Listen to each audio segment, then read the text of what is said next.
MLC elections నేపథ్యంలో Janasena party ప్రచారంలో జోరు పెంచింది. విజయవాడ ఎన్జీ రోడ్లోని జనసేన ఆత్మీయ సమావేశం నిర్వహించింది. ఈ సమావేశంలో మంత్రి నాదెండ్ల మనోహర్ పాల్గొన్నారు. ప్రచారంలో అనుసరించాల్సిన వ్యూహంపై నేతలకు దిశానిర్దేశం చేశారు. కూటమి అభ్యర్థి ఆలపాటి రాజేంద్ర ప్రసాద్ భారీ మెజారిటీతో గెలిపించాలని కోరారు. తమ ప్రభుత్వం కక్ష సాధించేది కాదని ఆయన అన్నారు. గత ప్రభుత్వ హయాంలో జన సైనికులపై తప్పుడు కేసులు పెట్టి ఇబ్బందులు పెట్టిన వారిని వదిలే ప్రసక్తే లేదని తేల్చి చెప్పారు. దయచేసి ఇంకోసారి గతంలో కూడా నేను మాట్లాడాను ఇక్కడ మన సభ్యత్వం నమోదు కార్యక్రమంలో కూడా మన వీర మహిళలపైన గతంలో ఏ విధంగా సోషల్ మీడియాలో పోస్టులు పెట్టి ఇబ్బంది పెట్టారో మీరు చూశారు.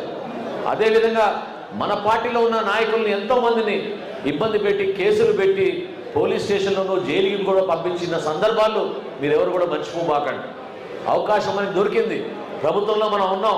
కక్ష సాధింపు కాదు, కానీ ఎవరైతే పొరపాట్లు చేశారో, ఎవరైతే కావాలని మన ఇబ్బంది పెట్టారో, ఎవరైతే దౌర్జన్యంగా వ్యవహరించారో వాళ్ళని మాత్రం ఎట్టి పరిస్థితుల్లో వదిలే ప్రసక్తే లేదు. దానికి కొంచెం సమయం పడినా సరే మనం మాత్రం కలిసి ఉండి మనం ఈ సందర్భంగా మంచి సంకేతం పంపించాల్సిన అవసరం 100% ఉంది. శాసన మండలిలో గతంలో జరిగిన ఇబ్బందికరమైన పరిస్థితులు మీరు చూశారు. మీలో భాగస్వామ్యం కాబట్టి ఖచ్చితంగా తెలుగుదేశం పార్టీ, భారతీయ జనతా పార్టీ అభ్యర్థుల్ని మనం గెలిపించాల్సిన అవసరం ఉంది. ఆ పరిస్థితి వచ్చినప్పుడు నిలబడి సమైక్యంగా మనం ఈ పోరాటాన్ని ఎట్లా ముందుకు తీసుకెళ్తామో మీరే ఎంతో ఆదర్శవంతంగా నిలబడ్డారు.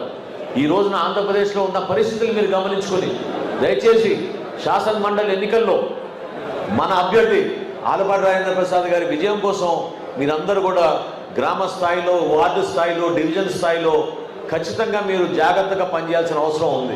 ఇంకా మనకి మిగిలింది 8 రోజులే.